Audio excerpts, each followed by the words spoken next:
you in touch with like more fans?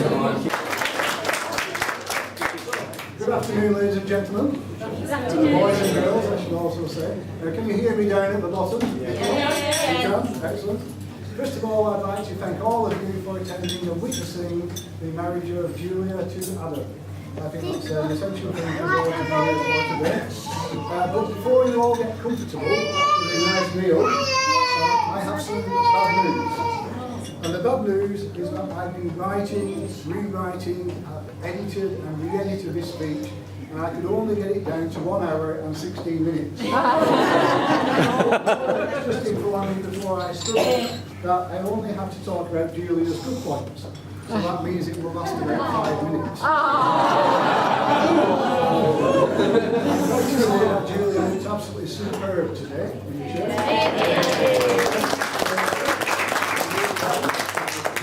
I was also privileged to see two things I had never seen before in my life. The first one was to see how impressive my daughter was sweeping down the aisle. Oh. Now, Adam, I've never seen Julia sweep in my life. Maybe that will continue into the future. The second one was when Julia and Adam said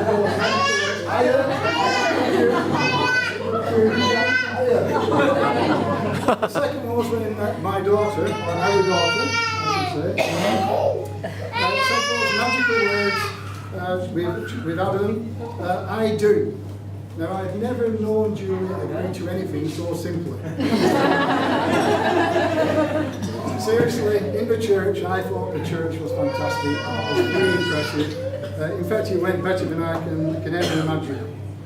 So it's my role now to tell you a little bit about my daughter, or our daughter, and then I assume the best man to tell you a little bit about Adam.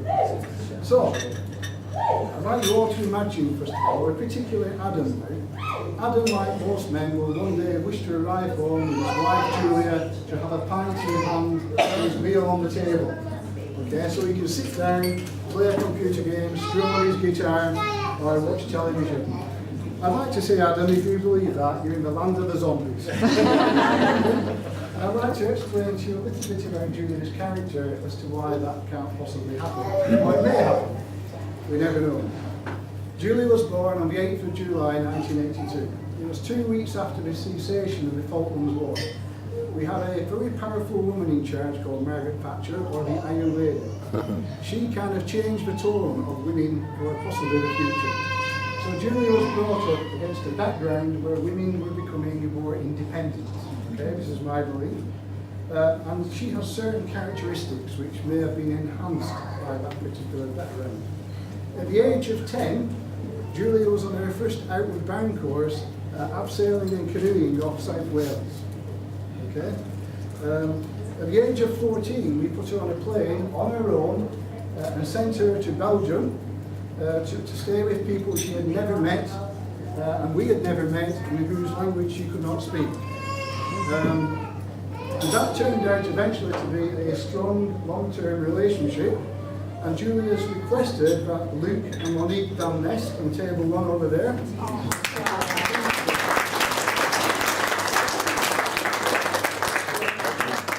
We received Luke and Monique for watching attendance. That's the only French I know in case you didn't know.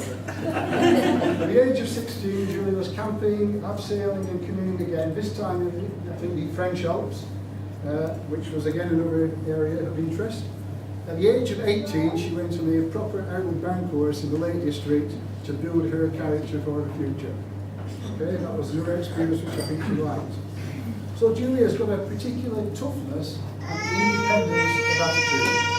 But having said that, one of Julia's most enduring characteristics is friendship. Julia has my fondest memories, surprisingly, of Julia were very similar to what we've witnessed a few minutes ago. Julia hanging out of the trolley as we pushed around the supermarket, saying hiya. It's like Jack. It's a genetic thing that passed on. Hiya to all the people in the supermarket, which brought out tremendous smiles.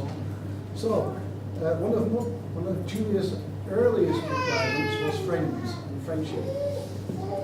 So, when she was a very young girl, she had lots of friends competing for her attention. And And Julia learned very quickly diplomacy and social skills at a very young age. Okay? Some of the little girls who used to play with Julia did not like her playing with other little girls. It was a very strange kind of area. But we watched this from the sidelines and found it was interesting. But what was interesting was one particular girl at the age of about 6 or 7 became generally a little bit of her preference, and that's Leanne, our chief bridesmaid today. That's very good. Maybe it's her attitude, I don't know, but on her Facebook she has presented a view that just smile and nod and then run away. And maybe that non-conflict approach is quite important. Her achievements. Undeniably, Jack is her greatest achievement. Can't be anything else. Second to this, we as parents were very proud when she shook the hands of the University Chancellor and accepted her law degree. She became the first Finnan in our family to obtain a university degree from a red brick university. So we are very proud of that fact. So hopefully I've given you a very brief flavour of Julia McCarthy.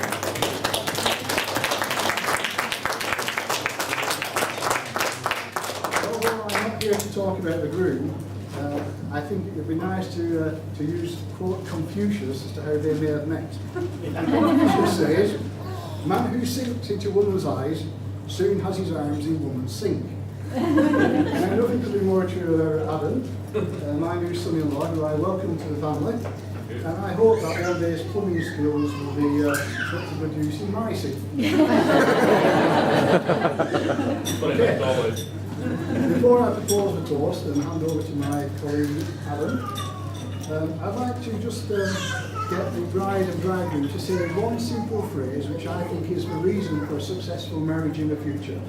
It will also help them remember their obligations today and also the roles and the values that they will play in the future. So Adam, please repeat after me. I'm sorry, Julia, I was wrong. I'm sorry, man. Julia, please repeat after me. Don't worry, Adam, it doesn't matter.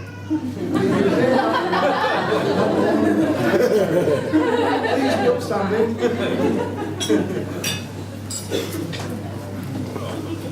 To Adam and his lovely wife, Julia Parkinson. May they be long and happy together. And now